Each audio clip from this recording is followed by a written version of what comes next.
કોઈને મેં સંદેશો નહોતો આપ્યો. સ્વયંભૂ આપણા છોકરાઓ બધા તૈયાર થઈ ગયા બોલવા.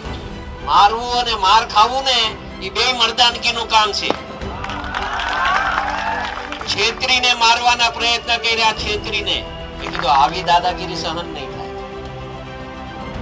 પછી કોઈ પણ હોય, આપણે કોઈ પર અન્યાય નથી કરવો, પણ અન્યાય સહન કરવું ને એ બહુ મોટું પાપ છે.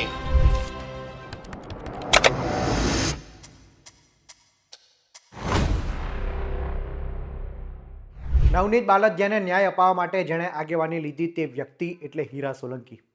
નવનીત બાલદિયા પર હુમલો થયો અને તેને સારવાર માટે હનુમંત હોસ્પિટલમાં ખસેડવામાં આવ્યા હતા. હીરા સોલંકી હુમલાના બીજા જ દિવસે હનુમંત હોસ્પિટલ પહોંચી જાય છે, નવનીત બાલદિયાને મળે છે અને તેને આશ્વાસન આપતા કહે છે, નવનીત તું ઢીલો ના પડતો, આખો સમાજ તારી સાથે છે, તું ગભરાતો નહીં. આ ઉપરાંત તેને વિશ્વાસ આપે છે કે તને ન્યાય એ ચોક્કસ મળશે. ત્યારે હવે નવનીત બાલદિયાને ન્યાય મળવા જઈ રહ્યો છે. કોળી સમાજ લાંબા સમયથી લડત લડતો હતો, આંદોલન કરતો હતો, સરકાર પર પ્રેશર બનાવી રહ્યો હતો. ત્યારે જયરાજ આહિરની ધરપકડ થઈ અને તેનું ફરિયાદમાં નામ દાખલ થયું. હાલ જયરાજ આહિર જેલમાં છે. ત્યારે હીરા સોલંકી એ સુરત પહોંચી ગયા હતા. હીરા સોલંકી સુરત જઈને કોળી સમાજના યુવાનોને મળ્યા હતા, તેમનું અભિવાદન ઝીલ્યું હતું અને કોળી સમાજના યુવાનોને કહ્યું હતું કે આવા કોઈ પણ અન્યાય થાય તેની સામે આપણે ઝૂકવાનું નથી, તેનો મજબૂતાઈથી લડત આપવાની છે. આપણે કોઈ ખોટા સમાજના કોઈ પણ ખોટા વ્યક્તિને સમર્થન કરવાનું નથી. નવનીત સાચો હતો માટે તેને સમર્થન કર્યું છે. અને મુદ્દો એ હતો કે 8 વ્યક્તિ ભેગા થઈને જ્યારે એક વ્યક્તિને મારતા હોય અને ઉપરથી પાછો વિડીયો બનાવે છે, ત્યારે મારું લોહી ઉકળી ઉઠ્યું અને સમગ્ર બીડું એ મેં ઝડપ્યું હતું. આ ઉપરાંત હીરા સોલંકીએ શું કહ્યું તે સાંભળીએ. કોઈને મેં સંદેશો નહોતો આપ્યો. સ્વયંભૂ આપણા છોકરાઓ બધા તૈયાર થઈ ગયા મહુવામાં.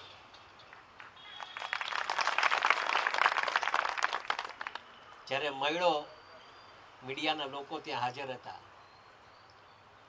મને આ બધી વાત કરી, વિડીયોઝ બતાવ્યા, દુઃખ થયું. એક માર ખાય છે, 8 મારે છે,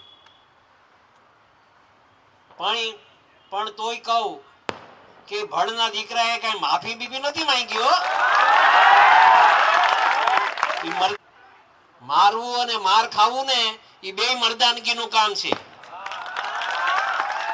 છેતરીને મારવાના પ્રયત્ન કર્યા, છેતરીને. અને વિડીયો બનાવીને એક દહેશત ઊભી કરવા માંગતા હતા. નહીં તો સ્વાભાવિક રીતે બને કેવું માર ખાવા વાળા હોય એના પરિવાર વાળા વિડીયો ઉતારી જાય. શું કામ? કે ભાઈ આ મારવા વાળો હતો. પણ આ લોકો તો પોતે મારે, પોતે વિડીયો બનાવે. એનું દુઃખ હતું મને મિત્રો, એ મને ખટકી ગયું હતું અહીંયા મગજમાં. મેં કીધું આવી દાદાગીરી સહન નહીં થાય. એ પછી કોઈ પણ હોય,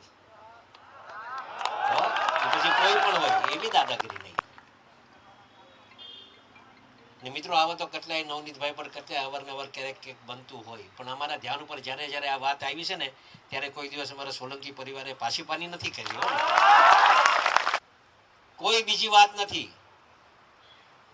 અમારે અગાઉ પણ આ વાત કરી હતી, આજે પણ ફરીથી આ વાત કરું છું.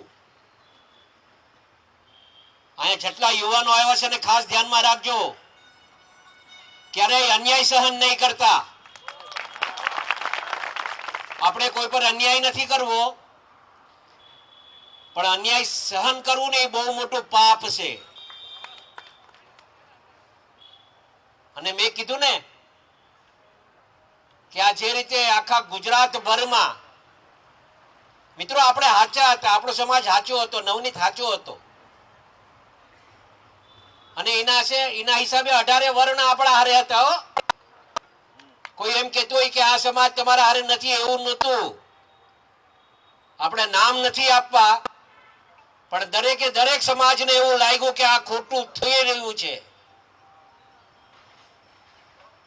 અને એમાં તો કહેવાય ને, ન્યાય અને અન્યાયની લડાઈ હતી, અને ન્યાય ઈશ્વર જોતો હોય ને, અને ઈશ્વરે આપણે ન્યાય આપ્યો છે. મિત્રો એક વાત સમજજો,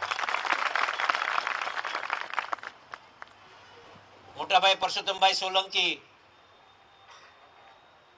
અને ખ્યાલ આવ્યો કે ભાઈ આવો બનાવ બન્યો છે, મુખ્યમંત્રી સાહેબ પાસે ગયા, એક આવેદન પત્ર આપ્યું, કુંવરજીભાઈ બાવળિયા આવ્યા, ધારાસભ્યો બધા એકત્રિત થયા.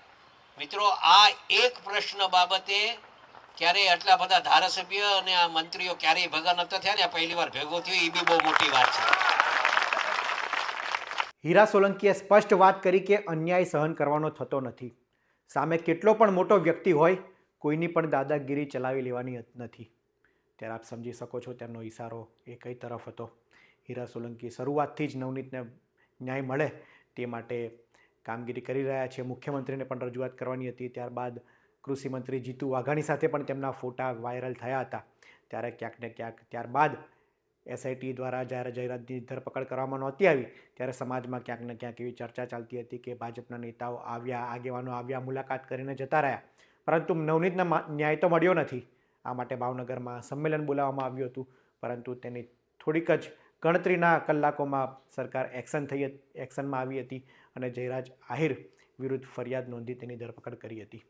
ત્યારે હીરા સોલંકીની સુરત મુલાકાતને તમે કઈ રીતના જોઈ રહ્યા છો તે અમને કોમેન્ટમાં જરૂર જણાવશો. અને આવા જ ઇન્ફોર્મેટિવ વિડીયો માટે વીટીવી પંચાયત જોતા રહો. ધન્યવાદ.